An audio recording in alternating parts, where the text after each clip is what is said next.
wassalatu wassalamu ala asrofil anbiya'i wal mursalin sayyidina Muhammadin wa ala alihi washabihi ajmain, amma ba'du. Yang terhormat kepada Abi Hanif Daun Mida selaku pengasuh Dokter Pesantren Sepergian Maraiban Fida, dan yang saya hormati kepada Miss Alvin dan Miss Yuyun selaku Kepala Madrasah MTS Al-Quran Maraiban Fida. Dan yang saya hormati kepada seluruh Dewan Guru serta stafnya. Dan tak lupa kepada keluarga saya yang ada di rumah yang selalu mendukung saya, dan teman-teman saya yang banggakan. Perkenalkan, nama saya Nisatul Janati, saya kelas 8 dari MTS Al-Quran Maraiban Fida. Saya ingin mempresentasikan meta imajinasi saya, yaitu tentang puasa. Nah, ini pelajaran fikih. Ya, fikih tentang puasa. Yang pertama, rukun puasa itu ada niat, itu meninggalkan segala sesuatu yang membatalkan puasa. Terus yang kedua itu ada syarat wajib.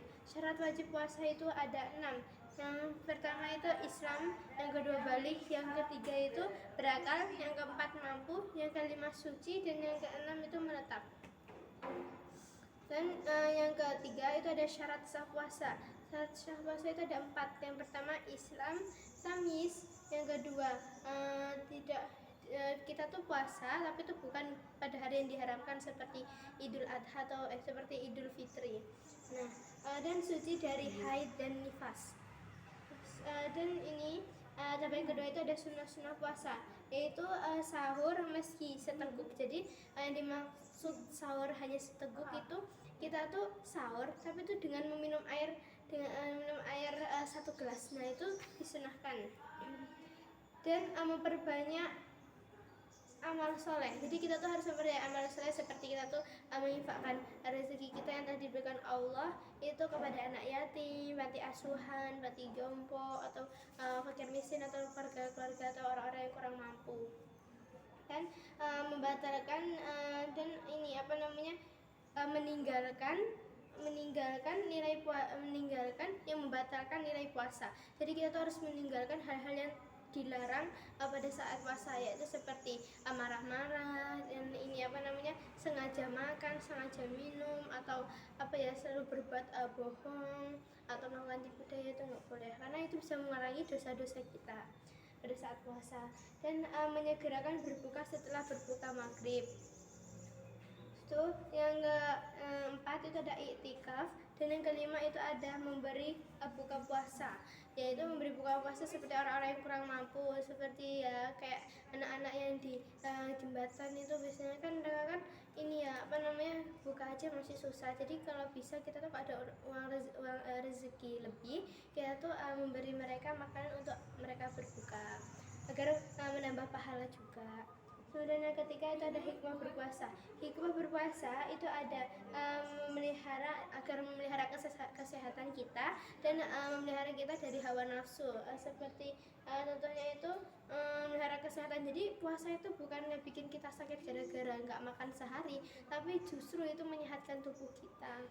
Dan kita tuh bisa menahan hawa nafsu kita. Ya walaupun kita tuh kayak gimana ya, kan puasa kan nggak boleh ini berantem, nggak boleh ini berkata-kata kotor. Nah itu, jadi kalau kan kerjakan pasangan sebulan, nah itu kita tuh kalau bisa menahan ucapan kita, itu bisa merubah diri kita biar tidak ini permanen dengan ucapan-ucapan yang tidak boleh diucapkan, dan diampuni dosa-dosanya.